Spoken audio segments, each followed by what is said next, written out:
So a lot of you have been sending up warning signs about Elon Musk. You've been like, Sam, Elon is not who he says he is. I think we need to be cautious with this. I'm not sure how I feel about Elon. Sam, look into Elon Musk wanting to go to Uranus. You guys have been on top of it, and you might have known something I wasn't seeing. So welcome back to Starkey Farmstead. My name is Samantha Starkey, and I'm the owner-operator of a 2-acre farmstead located in South Louisiana.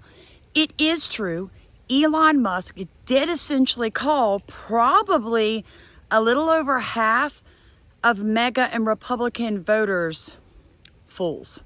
Is at odds with a lot of members of the conservative base who just don't want any kind of immigration at all. They don't want foreign workers coming in and taking American jobs. So it's a feud that's been bubbling away for a little while now, but it's really reached a head recently. And Elon Musk has posted on his own X platform, I'll read out the post now, that the contemptible fools who are against this kind of immigration should be removed from the Republican Party, root and stem. Now that has enraged some big conservative names, including Laura Loomer. She and a lot of other of these conservatives are now saying that Musk has stripped their privileges on his X platform, removed their verification badges, and are essentially censoring them. So it's getting a little bit messy right now, and it is definitely a sign that there are cracks starting to appear within the MAGA movement, and it presents a very awkward situation for Donald Trump. I'm hearing that he is censoring opposing views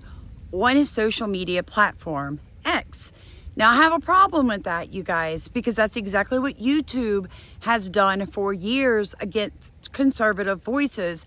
So now we have someone in the ear of the soon-to-be president who is basically blocking anybody that opposes his stance on how we should handle immigration. Well, this is where you get into the nonsense of you have unelected officials trying to be big dogs, right?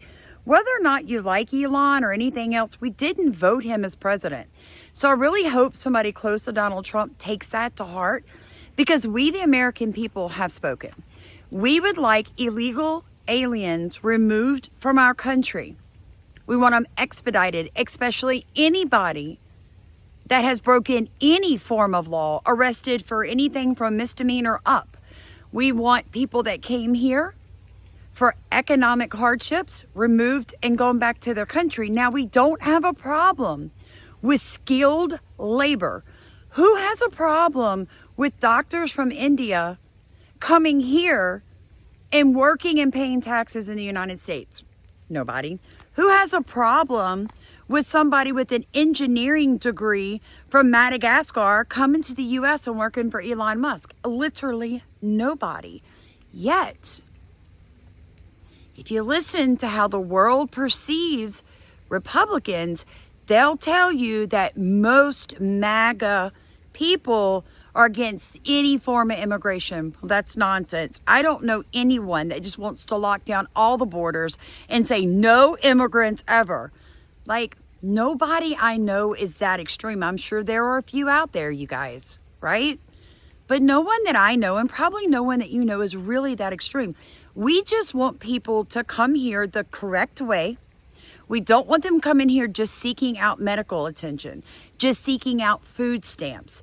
Because yes, anyone that comes here and claims asylum can get food stamps. I'm going to do a whole video on that another day. But trust me, it's not hard to find. It's on the food stamp homepage. It's there.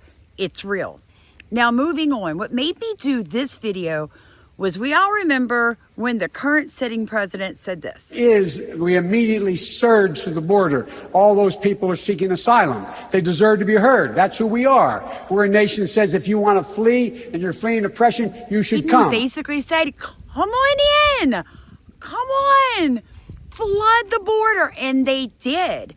30 million of them living in hotels you're paying stamps you paid for, and driving without a license. But wait, some states are encouraging allowing illegal aliens to get a license because supposedly it's going to lower your insurance and cause less wrecks. Listen to Rhode Study Island. was done by the School of Law and Latino Policy. It says giving licenses to undocumented immigrants in Rhode Island would lead to safer roads and potentially better economic opportunities.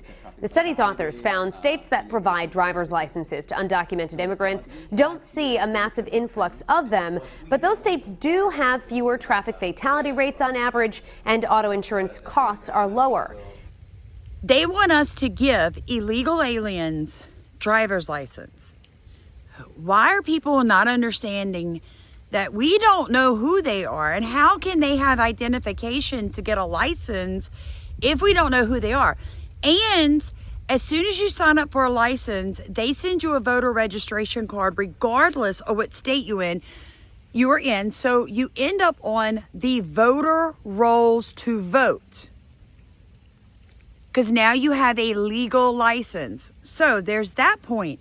But the reason I did this video is because in the last 2 weeks, we've had some horrific hit and runs. And the people involved are usually illegal. One was a little girl and one was a young woman.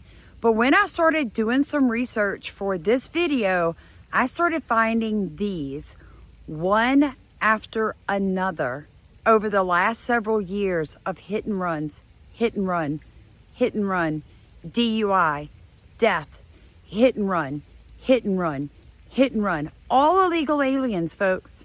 My problem is, if these folks weren't here, none of these people would have died. None of these people would be injured. We have been failed. Because if you were screening people, the right people to get in, this kind of nonsense wouldn't be going on.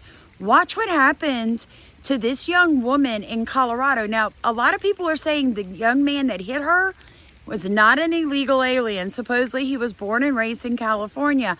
But I'll leave it out to you guys. Y'all tell me what you know about him. Brutal attack. She was hit and run over by a car while riding her bike in California. Police say the man who ran her over then got out of his car and began to punch her. KRDO 13's Emily Coffey is live in our newsroom with a story that you will only see on KRDO 13. I spoke with Brittany's family today, who asked that we not use her full name. They say as soon as they got the call, they packed their bags and made the drive to Southern California. And as a warning, some of the images you're about to see are graphic. I said, can you please just tell me, is my daughter alive? Kelly got a call no parent wants to get from thousands of miles away, learning her daughter had been attacked and run over in Southern California. From the investigation, it does look like it was completely intentional. After the vehicle completely goes over the victim, the vehicle gets stuck in the parking lot, like at a planter or something of that nature.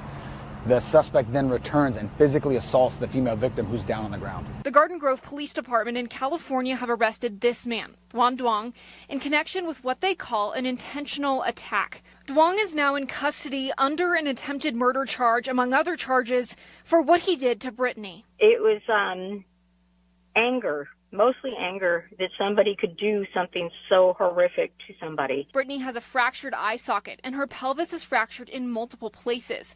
She's had to get multiple life-saving surgeries over the past few days for internal bleeding and to fix her pelvis. It's devastating to see her in pain and see her in the condition that she's in. And as it turns out, she's not the only one in the family that needs medical attention. I have chronic myeloid leukemia. Kelly says biopsy results came back the day she learned about her daughter's attack. I just kind of put on hold because she's more important. Kelly says she's just glad her daughter is alive. She has a life. She has a life ahead of her.